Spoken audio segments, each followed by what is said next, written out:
प्रधानमंत्री को अयोध्या का जिम्मेदार बताते कौन कैबिनेट की मीटिंग में फूट फूट कर रोने लगा।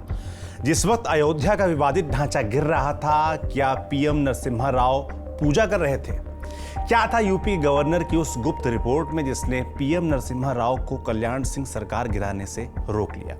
और क्या नरसिम्हा राव अयोध्या का विवादित ढांचा बचा सकते थे? ये सब आपको बताएंगे। नमस्ते, मैं सौरभ हूं और आप देख रहे हैं अयोध्या आंदोलन से जुड़ी हमारी खास सीरीज, जिसमें हम अयोध्या मसले से जुड़े कई अनसुने किस्से आपको बताएंगे वाया एक किताब जिसका नाम है युद्ध में अयोध्या। किताब के लेखक हैं TV9 के न्यूज डायरेक्टर हेमंत शर्मा। कम से कम एक गुंबद तो बचा लीजिए ताकि बाद में हम उसे शीशे में रख लोगों को दिखला सकें कि बाबरी मस्जिद बचाने की हमने पूरी कोशिश की। बेबसी से भरे शब्द थे कांग्रेस नेता और गांधी परिवार के खानदानी निष्ठावान माखनलाल पोतेदार के। वो ऐसा करने की अपील देश के प्रधानमंत्री नरसिम्हा राव से कर रहे थे। अपील कर रहे थे कि सेना की मदद ले लो। एयरफोर्स के जरिए आंसू गैस के गोले गिरवाने की गुजारिश कर रहे थे ताकि कार सेवकों को तितर बितर किया जा सके। जवाब में नरसिम्हा राव चुप रहे और थोड़ी देर बाद बोले, मैं आपको दोबारा फोन करता हूं। पोतेदार अपनी आत्मकथा चिनार लीव्स में इस वाक्य के साथ ही एक मीटिंग का जिक्र भी करते हैं जो 6 दिसंबर की शाम विवादित ढांचा गिरने के बाद हुई। इसी में कल्याण सिंह सरकार को बर्खास्त करने का फैसला किया गया। पोतेदार कहते हैं कि जब वे 15 मिनट देरी से इस मीटिंग में पहुंचे तो सन्नाटा पसरा हुआ था। पोतेदार ने पूछा, सबकी बोलती क्यों बंद है? माधवराव सिंधिया बोले, आपको नहीं पता क्या कि बाबरी मस्जिद गिरा दी गई है? पोतेदार ने सबके सामने कहा, राव साहब, इसके लिए सिर्फ आप जिम्मेदार हैं।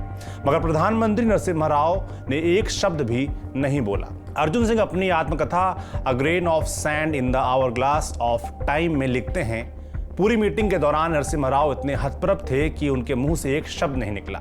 माखनलाल पोतेदार तो इस मीटिंग में फूट फूट कर रोने लगे थे। नरसिम्हा राव के लंबे समय तक सहयोगी रहे पूर्व राष्ट्रपति प्रणब मुखर्जी ने भी अपनी आत्मकथा द टर्बुलेंट ईयर्स में लिखा, बाबरी ध्वंस न रोक पाना पीवी की सबसे बड़ी असफलता थी। पीवी को दूसरे दलों से बातचीत का जिम्मा नारायण दत्त तिवारी जैसे वरिष्ठ नेताओं को सौंपना चाहिए था। SB चौहान सक्षम वार्ताकार थे, पर वे उभर रहे भावनात्मक पहलू को नहीं समझ पाए। PR कुमार मंगलम भी युवा और अपेक्षाकृत अनुभवहीन थे। वे पहली बार राज्य मंत्री बने थे। पर PV नरसिम्हा राव का इन आरोपों पर क्या कहना है? इसका जवाब उन्होंने अपनी किताब 6 दिसंबर में दिया है। वे लिखते हैं, मेरे ऊपर सबसे ज्यादा सवालों की बौछार इस मुद्दे पर होती है कि आपने 6 दिसंबर 1992 की तोड़फोड़ से बाबरी मस्जिद को बचाने के लिए पहले ही यूपी में राष्ट्रपति शासन क्यों नहीं लगा दिया? राव अपनी लाचारी बताते हुए लिखते हैं, अनुच्छेद 356 के तहत किसी सरकार को तभी हटा सकते हैं जब कानून और व्यवस्था भंग हो गया हो, ना कि जब कानून व्यवस्था के भंग होने का अंदेशा हो। वे कहते हैं, ऐसे वक्त राज्यपाल की रिपोर्ट ही आधार होती है। 3 रोज पहले ही राज्यपाल B सत्यनारायण रेड्डी ने जो रिपोर्ट भेजी, उसे पढ़ने के बाद कौन सरकार राष्ट्रपति शासन लगाती? फिर सत्यनारायण कोई संघ के आदमी तो थे नहीं, वे समाजवादी पृष्ठभूमि के थे, तेलुगु देशम से आते थे। सवाल उठता है कि आखिर इस रिपोर्ट में क्या क्या था और क्या वाकई इसके बिना नरसिम्हा राव असहाय थे? इन सब सवालों के जवाब तलाशने के पहले आपको बताते हैं उस गवर्नर वाली रिपोर्ट में क्या लिखा था। रिपोर्ट में लिखा था, ऐसे इनपुट्स हैं कि बड़ी संख्या में कार सेवक अयोध्या पहुंच रहे हैं, पर वे शांतिपूर्ण हैं। राज्य सरकार ने हाईकोर्ट को साफ आश्वासन दिया है, जिसे न्यायालय ने स्वीकार कर लिया है कि राज्य सरकार विवादित ढांचे की संपूर्ण सुरक्षा करेगी और विवादित ढांचे की सुरक्षा के लिए पर्याप्त बंदोबस्त भी किए गए हैं। मेरी राय में अभी ये उपयुक्त नहीं होगा कि उत्तर प्रदेश को बर्खास्त करने ऐसा कोई सख्त कदम उठाया जाए या राज्य विधानसभा भंग कर दी जाए या राज्य में राष्ट्रपति शासन लगाया जाए। अगर ऐसा किया जाता है तो इसके दूरगामी परिणाम हो सकते हैं। इससे न केवल राज्य में बल्कि देश के अन्य भागों में भी बड़े पैमाने पर हिंसा फैल सकती है। विवादित ढांचे को क्षति पहुंचाने की संभावना से भी इनकार नहीं किया जा सकता। इसलिए मेरी राय में इस मामले पर हमें बहुत सतर्कता बरतनी चाहिए और विभिन्न विकल्पों पर सोच विचार कर ही इस मुद्दे पर किसी भी निर्णय के पक्ष विपक्ष पर गौर करना चाहिए। हमें जल्दबाजी में लिए गए निर्णयों से बचना चाहिए।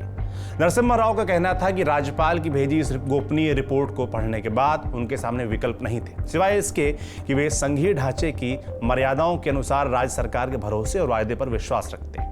किताब युद्ध में अयोध्या के अनुसार हालांकि उनका ये भरोसा एक राजनैतिक मिसकैलकुलेशन था, जिसका अवसाद उनको अंत तक रहा।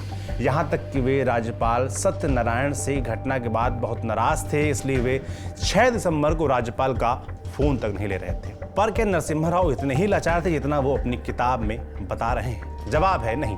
ऐसे कई और भी सवाल हैं जो उठते हैं कि जब 6 दिसंबर को 12 बजे तक पुलिस और सुरक्षा बलों का इकबाल खत्म हो गया था तो नरसिम्हा राव को कल्याण सिंह सरकार तुरंत बर्खास्त करने में क्या दिक्कत थी? वो सरकार की बर्खास्तगी के लिए 9 घंटे तक ढांचा गिरने का इंतजार क्यों करते रहे? बात सीधी सी है। नरसिम्हा राव भी कार्रवाई के बाद रक्तपात की जिम्मेदारी लेने से बच रहे थे। आसान भाषा में कहें तो वे अपनी प्राथमिक जिम्मेदारी लेने से बच रहे थे। 6 दिसंबर को पीएम नरसिम्हा राव की मनोस्थिति क्या थी, वो क्या कर रहे थे, अब इसकी बात कर लेते हैं। इसका एक ब्यौरा एक और किताब व्हील्स बिहाइंड द व्हील में मिलता है। इसे लिखा है PVR के प्रसाद ने, जो नरसिम्हा राव के अतिरिक्त सचिव और उनके सर्वाधिक भरोसेमंद अधिकारी थे। प्रसाद वही अधिकारी थे जिनका इस्तेमाल नरसिम्हा राव ने संत समाज में तोड़फोड़ करने के लिए किया था। प्रसाद अपनी किताब में लिखते हैं, विवादित ढांचा जब गिर रहा था तो नरसिम्हा राव बेचैनी में अपने कमरे में टहलकर खुद से जोर जोर से बातें कर रहे थे। वे आक्रोश में थे।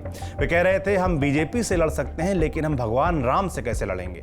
बीजेपी का बर्ताव ऐसा है जैसे भगवान राम पर सिर्फ उन्हीं का अधिकार है। जब हम कहते हैं कि कांग्रेस एक धर्मनिरपेक्ष पार्टी है तो इसका मतलब ये कतई नहीं है कि हम नास्तिक हैं। भगवान राम हमारे लिए भी भगवान है, हम भी उनकी पूजा वैसे ही करते हैं जैसे वे करते हैं। अयोध्या में राम मंदिर बनाने के बहाने वे कब तक लोगों की आंखों में धूल झोंकते रहेंगे?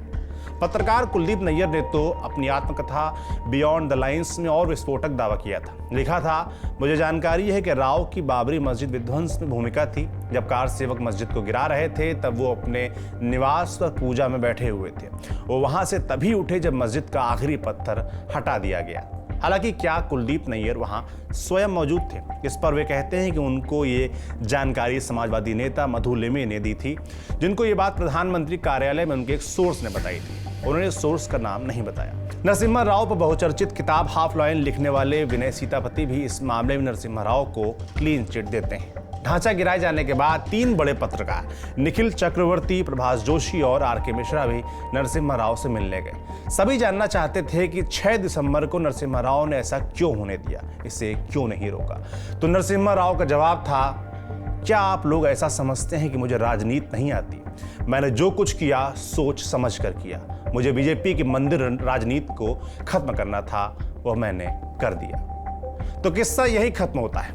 अगले अंक में आपको बताएंगे उस मुकदमे के बारे में जिसका फैसला 5 दिन पहले आ जाता तो शायद विवादित ढांचा कार सेवकों के गुस्से का शिकार नहीं होता। बाकी आपका इस मसले पर पीएम नरसिम्हा राव के रोल पर क्या सोचना है, हमें कमेंट बॉक्स में लिखकर जरूर बताएं। देखते रहिए TV9 डिजिटल। शुक्रिया।